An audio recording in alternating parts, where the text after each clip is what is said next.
今天给大家推荐一部比较刺激的恐怖惊悚片，就因为这部片，它让我整整憋了一晚的尿，其中的气氛绝对会让你的肾上腺飙升。害怕恐怖片的小伙伴请简单略过。废话不多说，请跟随我的解说慢慢品味。在世界上有这么一种人，他们专门以低价购买各种凶宅，然后用自己的专长将这些凶宅清理干净，之后再以市场价来出售这些房产。他们也被人们称呼为凶宅处理专员。老板卢克因此赚得盆满钵满，但这些人实际上只是些普通人，他们凭借各种高科技收服了一只又一只利物浦。但这一次，他们却遇到了一间已经存世300年的顶级凶宅。助手仅仅只是用仪器看了一眼，便发现楼上楼下屋里屋外全都是阿飘，灵压之高，甚至让他们在白天都能堂而皇之的现身。小美刚从已故祖父的手里接手了这间老宅，但住进去的第一天便发生了怪事。大晚上，原本正在看着解剖学的她，竟发现插图中被解剖的人突然变成了自己。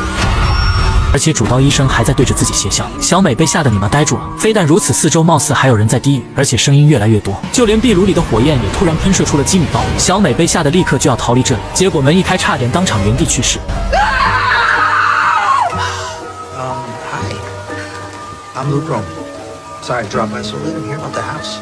小美看到救星，立刻扑了上去，卢克也顺利取得了他的信任。当然有鬼的说法他是不信的，不过经此一役，小美也打算委托他将房子出手。可谁知卢克团队在做了一圈背条后，竟不知道这房子从何而来，只知道他肯定已经存世几百年了。果不其然，在大胡子上门评估时，直接发现了满屋子的阿飘。这所凶宅立刻被定义成了最顶级的5颗星，这在他们开张以来还是第一次遇到。老板卢克立刻上门询问细节，可小美也是刚刚继承这里，知道的并不比他们多。没办法，他们只得带着仪器上门实地勘测。大胡子询问小美有没有人惨死在这屋子里，但小美却笃定没有，因为祖父老年痴呆是在养老院过世的。大胡子听完若有所思，随后便转头看向楼梯，那里竟站着一个浑身是血的女鬼。而他们经过侦测后，发现地下室的灵压最高。大山打算下去看个究竟，可地下室的门刚一打开，便有一声声狗叫传来。可小美却说家里从来都没有宠物，没办法，大山只得打开录像一探究竟，结果却在镜头看到了一条地狱犬。大山的闯入惊扰了他，不过好在他并没有离开地下室追出来，有这玩意守着，他们也只得先回去再从长计议。与此同时，心大的小美还依旧住在这里，可她原本看得好好的电视，突然就变成了那本解剖书上的内容。主刀医生还拿着刀对着她笑，小美吓得立刻关了电视机。可他刚想眯一会缓缓，面前的环境却突然发生变化，他竟然出现在了刚刚画面里的手术台上。他想逃跑，但却被四周的一群诡异按住。那个主刀医生邪笑着出现，他一边按住小美，一边拿着手术刀打算开膛破肚。好在痛感刺激到了小美，小美挣扎着从手术台上起来，然后头也不回地跑了出去。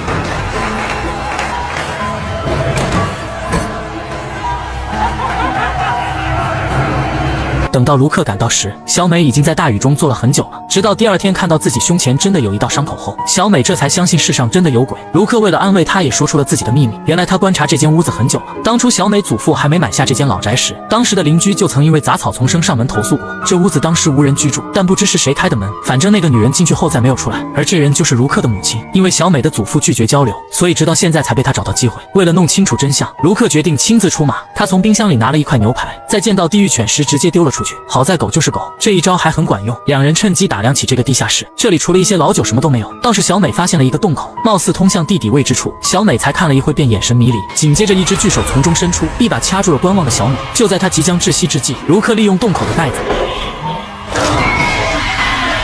哐哐几下成功击退了巨手，他立刻将铁盖锁死，诡异这才消失。小美侥幸捡回一条狗命，但地狱犬也快要吃完东西了，两人立刻向外跑去，险之又险的将它锁在了里面。看样子这满屋的邪灵就是从地下室逃出来的，小美的祖父肯定意外打开了通道，才会放出这么多邪灵。现在通道再次被关闭，没了里面的能量供给，很快这些鬼魂也会全部离开，事情暂时告一段落。可卢克的母亲却还被这所房子所困，一直不得解脱。究竟是什么样的顶级凶宅？就连老美最牛的凶宅处理专员都束手无策，所有进入过里面的人都会在3天内被各种尖锐的东西戳死，有在家里搞毛线一个跟斗就被针扎死的，还有玩着玩具弓箭，一箭飞上天把100米外的姐姐爆头了。总之，和这房屋有交集的人都会离奇死去。中介没办法，只得请来捉鬼专家卢克。可卢克仅仅只是站在门口，就莫名有股凉气窜上心头。因为摸不清鬼杀人的规律，卢克便立刻回到公司查阅这所房子的档案。大山称前屋主在1年前因为谋杀租客被警方逮捕锒铛入狱了。可奇怪的是，房东并不认罪，因为他案发时正在湖边散步。卢克看房东眉清目秀，认为他大概率是冤枉的。屋里绝对有一只强大的厉鬼在作祟。他让大胡子立刻带上仪器，前往侦测一下凶宅的灵异等级，而且叮嘱他千万不要进屋。大胡子刚来到门口带好设备，凶宅的门禁自己开了，里面的东西貌似在邀请他进去。大胡子见状立刻撤离，而那鬼房子也气得立刻砸上了门。与此同时，房屋的中介也送来了一份名单。黑妹一番查证后，竟发现死的人除了租客和中介的助理外，就是进入过房子的2名买家，他们的死亡时间都是间隔3天。如今看来，鬼屋的杀人规律就是每隔3天抹杀一位进过屋子的人。算算时间，今天就是第5位进入者的遇害时间。鉴于所有人都是同一种死法，大山建议这第5位幸运儿戴上防护眼镜，小心点。可这家伙对他的好心嗤之以鼻，直接掉头离开了。结果当晚灵异便找上门了。正当他庆幸虚惊一场之时，一扭头直接被旁边的气球给戳死。眼见厉鬼继续作祟杀人，但卢克却连对方面都没见过。没辙的他只得前往监狱探望房东。没成想房东出奇的冷静，他称自己确实不是凶手，但室内没有被强制入侵的痕迹，而那把杀人的大提琴弓弦上又都是他的指纹，所以他百口莫辩，听起来就像是琴弓自己杀的人。不过卢克在谈论时却注意到房东的手指一直规律的在桌上敲击，但他也没多在意。倒是大胡子有特别的发现，因为他一直监控着这所凶宅的灵压。也就在第5位遇害者遇袭之时，凶宅的灵压达到了顶峰，看样子凶宅标记了所有进入者，每隔3天无论对方在哪，他都能准确的击杀。当务之急就是赶紧找到下一位进入者，在灵异侵袭之前打破这种规律，关押这只厉鬼。可为难的是，名单上的第4位看访者并没有留下联系方式，签名也很是潦草，无法识别，真是印证了名字写的难看也是要命的。无奈的卢克再次来到凶宅，想要直面里面的厉鬼，可关键时刻大山打来了电话。原来几十年前就有一个小女孩是类似的死法，那个小女孩是全校第1的大提琴手，而第2名正是那位房东。卢克心知找到了关键，于是立刻再次来到监狱。房东一开始还是风轻云淡，可当卢克说出那个小女孩的死法后，房东瞬间变了脸，他的左眼更是闪现出诡异的蓝光。卢克心知找到正主了，但却无可奈何。好在关键时刻大胡子黑进了中介的邮箱，他成功找到了下一位进入者的邮箱，可没成想竟是小美。原来卢克刚清理掉小美老宅里的灵异，他为了尽早搬离，正四处看着新房子，恰巧他就是第4位看访者。卢克为了保护他，将他带来了公司。大胡子一番检测后，确定小美身上残留的灵压频率和凶宅一致，他就是下一个要死的人。卢克立刻命人将所有的尖锐物收起，并叮嘱他一定要等到第3天过完再离开。可谁知小美却担心自己的实验，独自一人在最后关头溜了出来。不过好在他得到提醒后很是小心。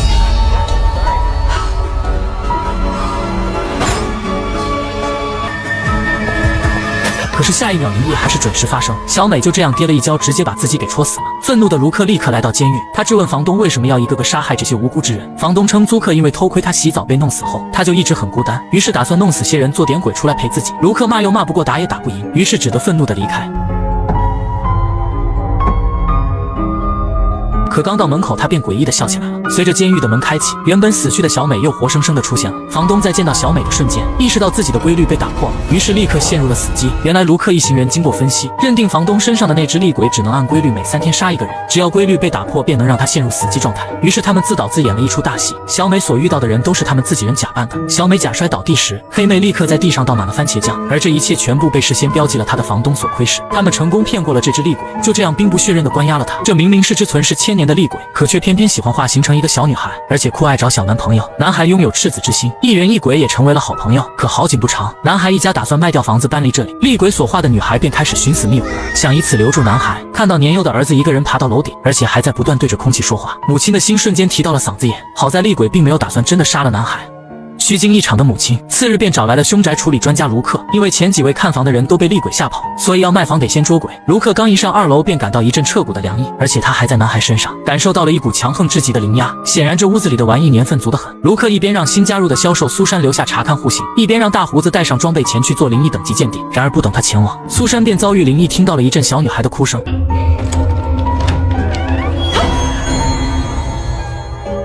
好在虚惊一场，不过鬼一般都是出现在身后。果不其然，那个小女孩直接显形了，但这玩意竟开始假扮柔弱，哭闹着要去阁楼上找玩具。心软的苏珊只得上去帮她找，结果却遇到了一只渡鸦。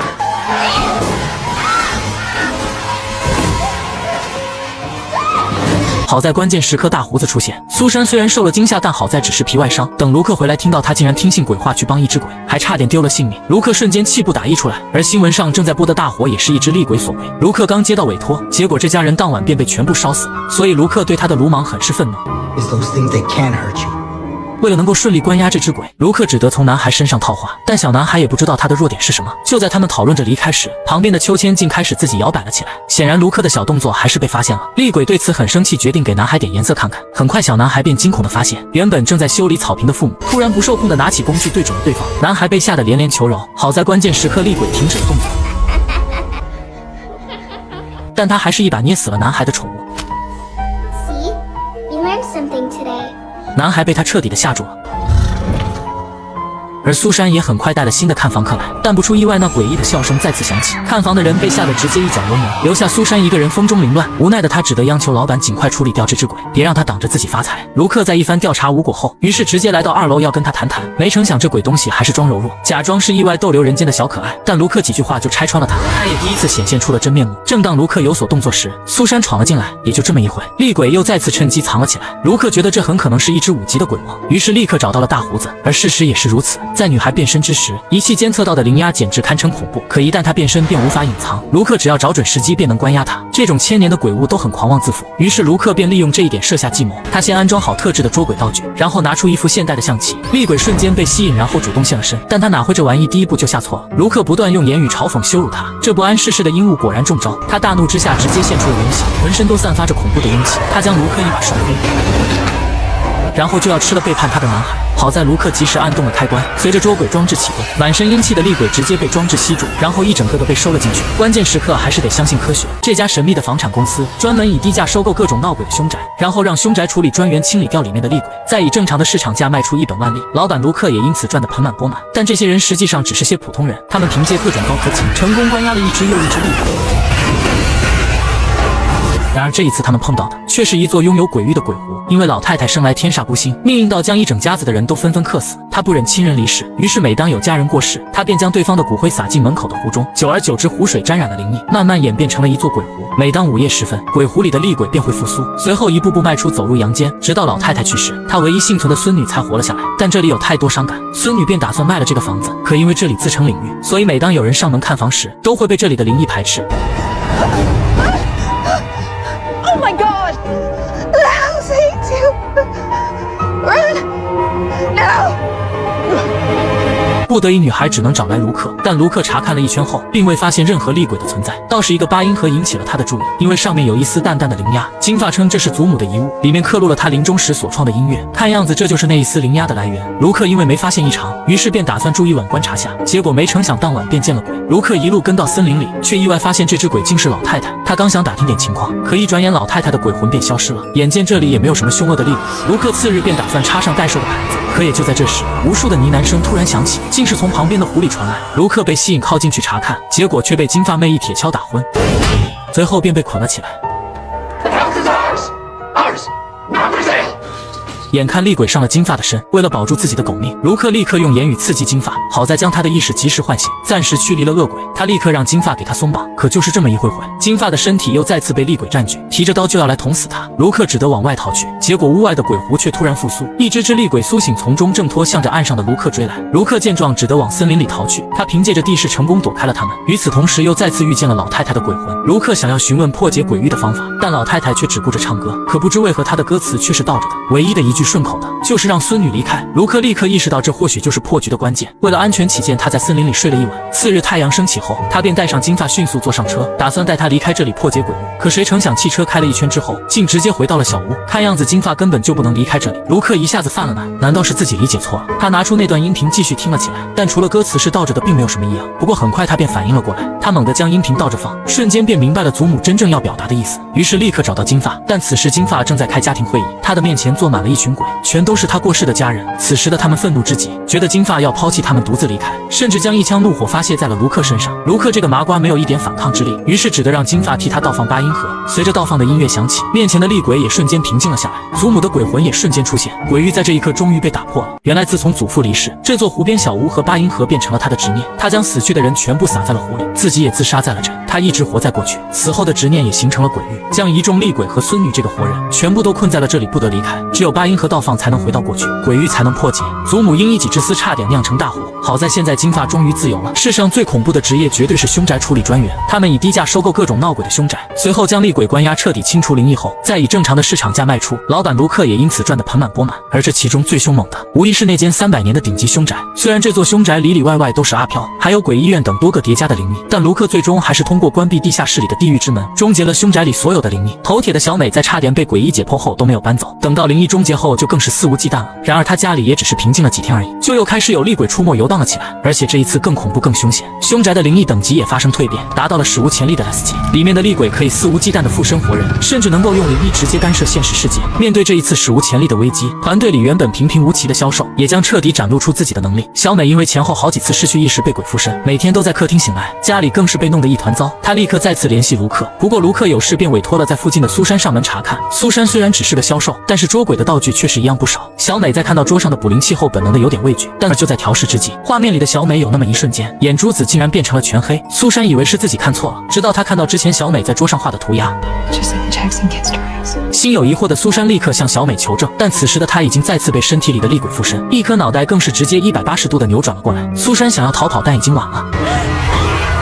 等到晚上，书房的显示器便自动开启，摄像机的画面里竟然出现了一群厉鬼，而且之前的鬼医生又再次出现了。经此一役，头铁的小美也不铁了，她终于下定决心要搬离这里。可房子刚交接完，大胡子的职业病就犯了，他鬼使神差的拿着仪器进入凶宅检查，看到仪器上即将爆表的灵压，大胡子想要撤离，但已经晚了，他被困在了里面。不过好在手机还能用，他将自己的发现发到了卢克的手机上。或许从一开始他们就弄错了，那个被他们关上的地狱之门根本不是出口，而是入口。得知伙伴陷入了鬼屋，卢克便立刻驱车前往，但这里的灵异已经今非昔比，卢克连门都没进去，便被一股神秘力量击飞。好在大山紧跟其后，才救了他的狗命。为了解救被困在鬼屋里的大胡子，大山连夜研究了附近的户型图，终于被他发现和凶宅相邻的房子有一条地下隧道是相通的。既然正门进不去，那只能从地底想办法。他们以高价收购邻居的房子为由，成功混进了邻居家看房，然后找到图纸上标记的地方，在砸开墙体后，果然发现了一条隧道。可是他们的小伎俩又怎么瞒得过鬼屋？无数的鬼低语瞬间在四周响起，但奇怪的是，这一次鬼屋却并没有驱逐他们。与此同时，在家里养伤的卢克正在查看邮件，里面有一封大山调查的资料，竟是一份死胎证明，看名字竟还是他的妹妹。意识到不对的他立刻驱车来到鬼屋，但是因为前面的经历，卢克并没有直接去开门。就在他犹豫之际，鬼屋的门竟然自己打开了。卢克见状也壮着胆子走了进去，他一路来到客厅坐下，下一秒那个鬼医生便出现在了对面，双方显然都不想废话。鬼医生也说出了这栋凶宅的真相，原来卢克关上的是地狱的入口，因为入口的存在，这里就像是一个漩涡一般，不断的吸引着周遭的一切灵异。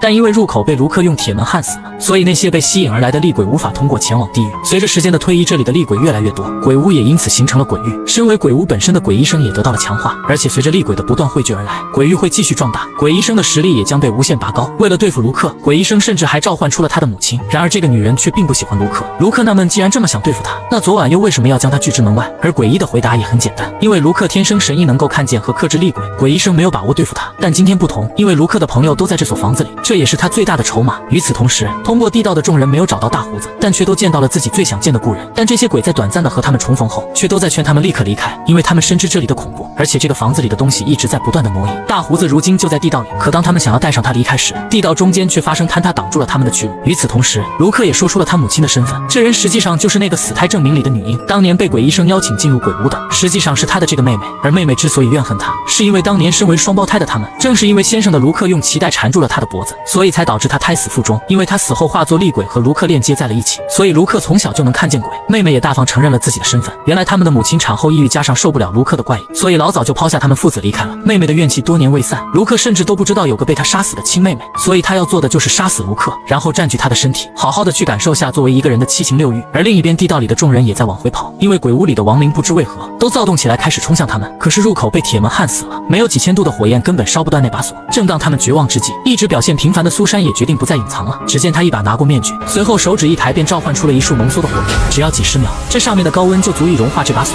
但楼上的妹妹已经等不及动手了，她要勒死卢克再借尸还魂。可就在她要成功之际，苏珊终于烧断了那把锁，众人立刻将那扇铁门打开。随着地狱入口的开启，四周所有的厉鬼都受到牵引，全部都化作一道道光束，被吸进了地狱之中。原本厉鬼都塞满的鬼屋瞬间被清空，直接失去了所有的人力。